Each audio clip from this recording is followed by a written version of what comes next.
Tepuk fokus.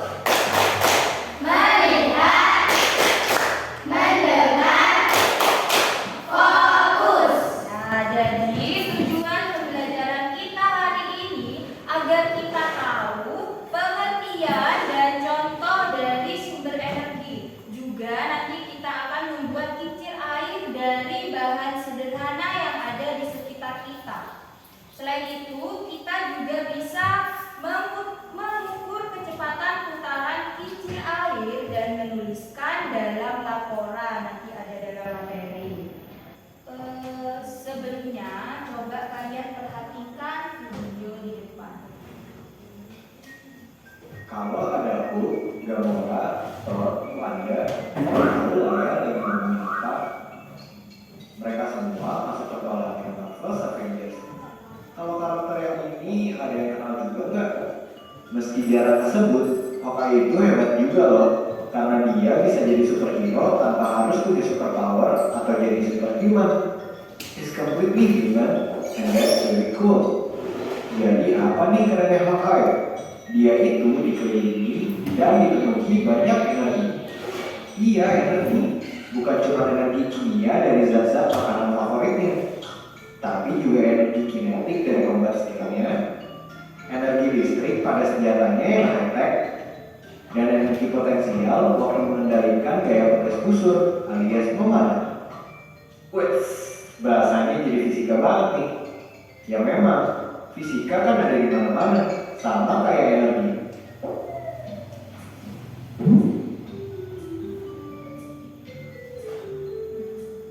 Sebenarnya energi itu apa sih? Energi itu diubah atau dipindahkan dari sumber energi. Maksudnya, contoh panas. Panas itu energi yang pindah dari matahari ke bumi untuk ngeringi jemuran. Atau bisa juga dari hasil tambang yang diubah jadi bahan bakar seperti LPG.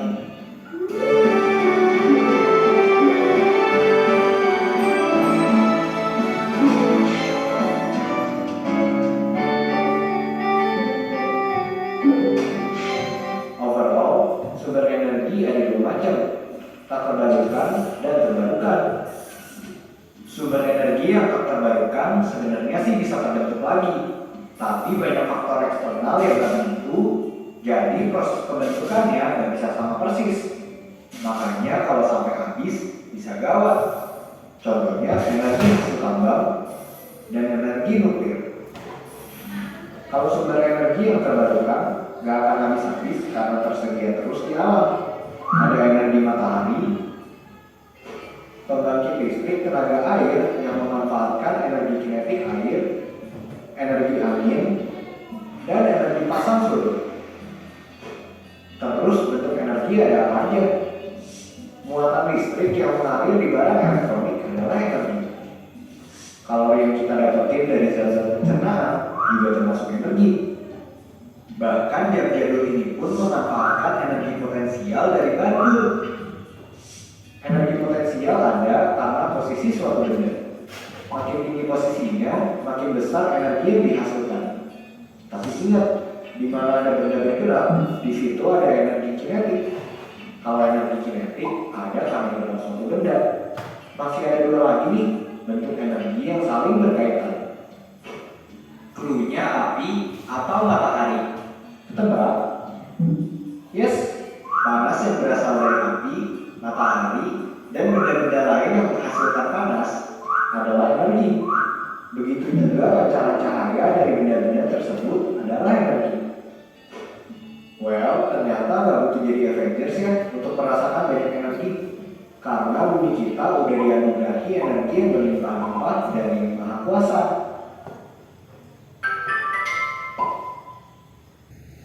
Nah, dari video tadi itu menjelaskan tentang apa? Tentang energi. Contohnya tadi ada energi apa saja? Ada energi listrik, ada energi matahari atau apa? Panas. Energi juga bisa berasal dari angin, air, itu ya.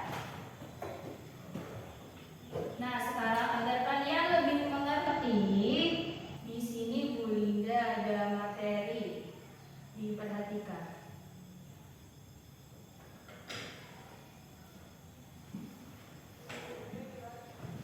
Nah, tadi kita sudah belajar tentang sumber energi. Apa sih sumber energi itu? Contohnya, kalian punya ponsel kan di rumah?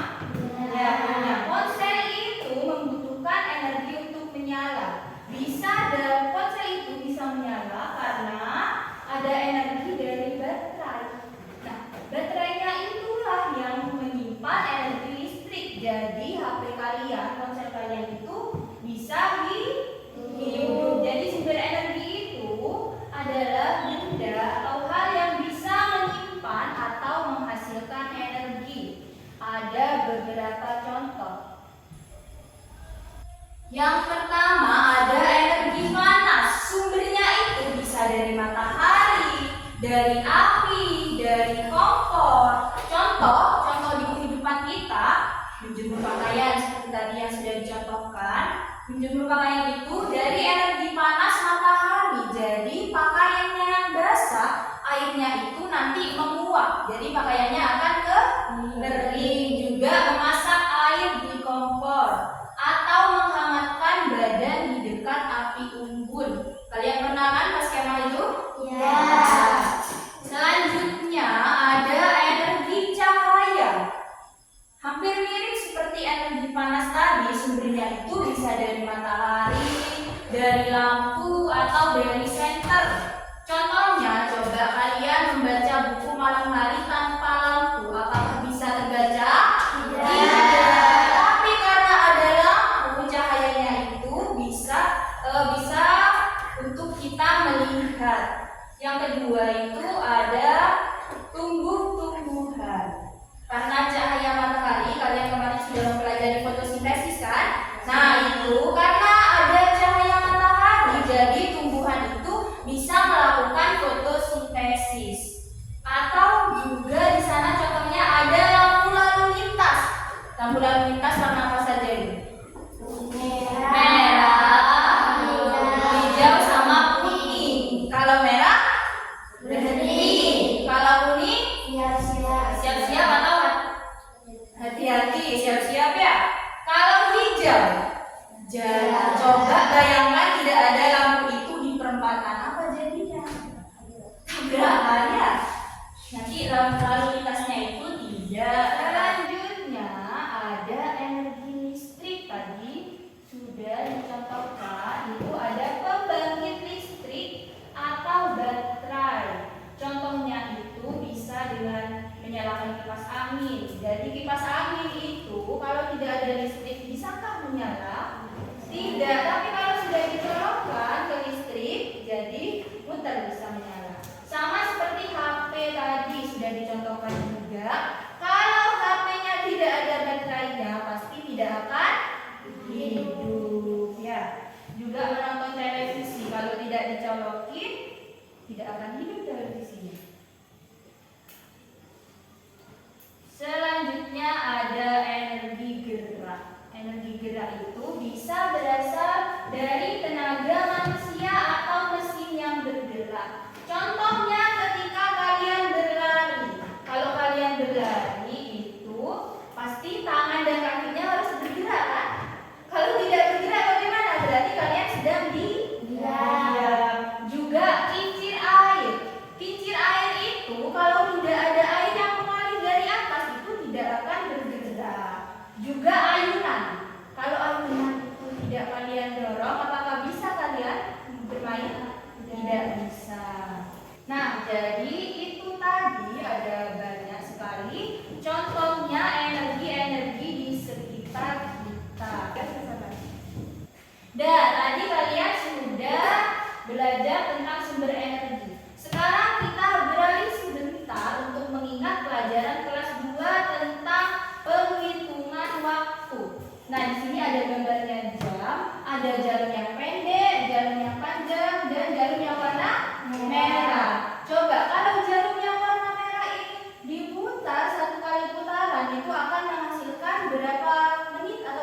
diajak itu diputar sampai 1 putaran, jadinya berapa menit? 60 menit atau 1 jam. Masih ingat berarti ya? Nah, di sini Bu Linda ada contoh laporan pengamatan. Di sini ada satu kelompok yang ada namanya Ani, Budi, Doni, dan Cika. Itu mereka akan membuat es buah. Nah, kalau membuat es buah itu bahan-bahan yang dibutuhkan ada apa nih? Semangka, melon, sirup koko pandan, air matang, dan es batu. Selanjutnya yang dituliskan yaitu cara pembuatannya. Jadi bagaimana sih cara membuat es buah itu? Jadi yang pertama, kupas dan potong semua buah menjadi ukuran kecil. Lalu masukkan potongan buah ke dalam mangkuk besar. Tambahkan sirup secukupnya dan air matang. Aduk merata lalu tambahkan es batu. Sajikan dalam gelas. Nah, di sini juga ada kesimpulannya. Jadi kesimpulan ini maksudnya apa sih yang kalian dapatkan setelah kalian melakukan eksperimen atau melakukan pengamatan? Contohnya di sini ada kesimpulan membuat es buah. Jadi es buah dibuat dengan mencampurkan berbagai buah yang sudah dipotong dengan sirup dan es batu sehingga menghasilkan minuman segar yang mudah dibuat dan sehat. Jadi kalian sudah tahu ya bagaimana cara menulis laporan, tahu? Ya, contohnya seperti yang ada di depan. Sekarang kalian coba kerjakan lembaran ini, gampang.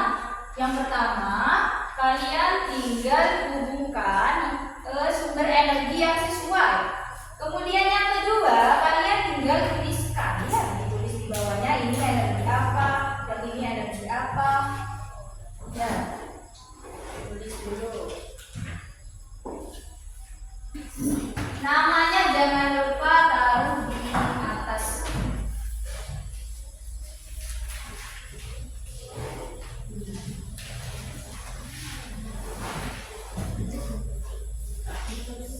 Ya.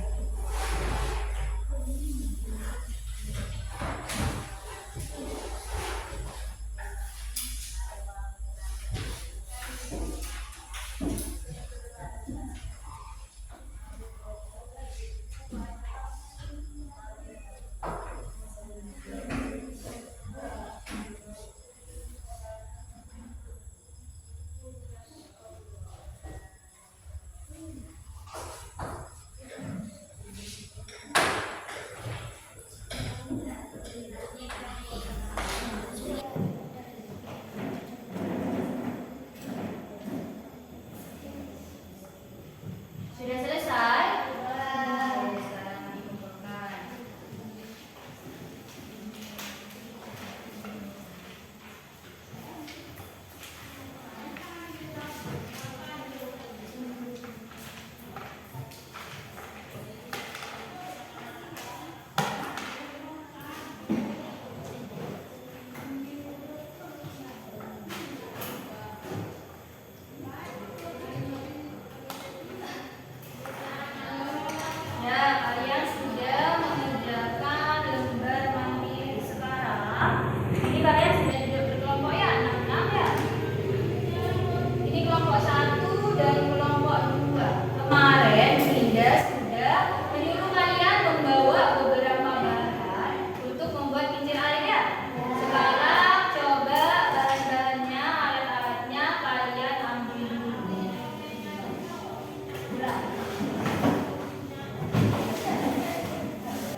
sudah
Sudah selesai? Sudah.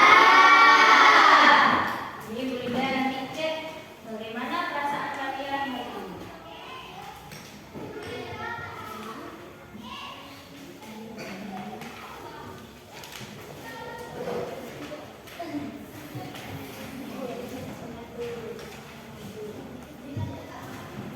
Ya, coba kita bahas sedikit lagi kesimpulan tentang pembelajaran hari ini. Tadi kalian sudah mempelajari apa saja? Yaitu pertama sumber energi. Ada apa saja sumber energi?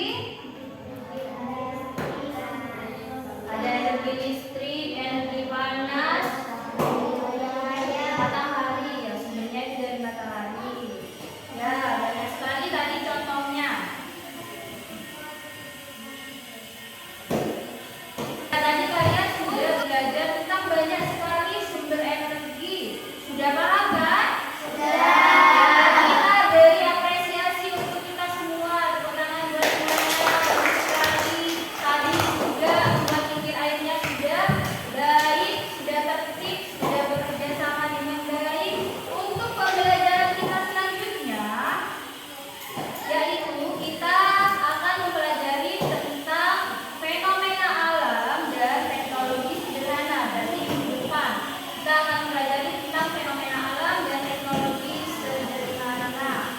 Dan untuk menutup pembelajaran kita hari ini, kita bernyanyi-nyanyi dulu, lalu kita lanjutkan dengan berdoa.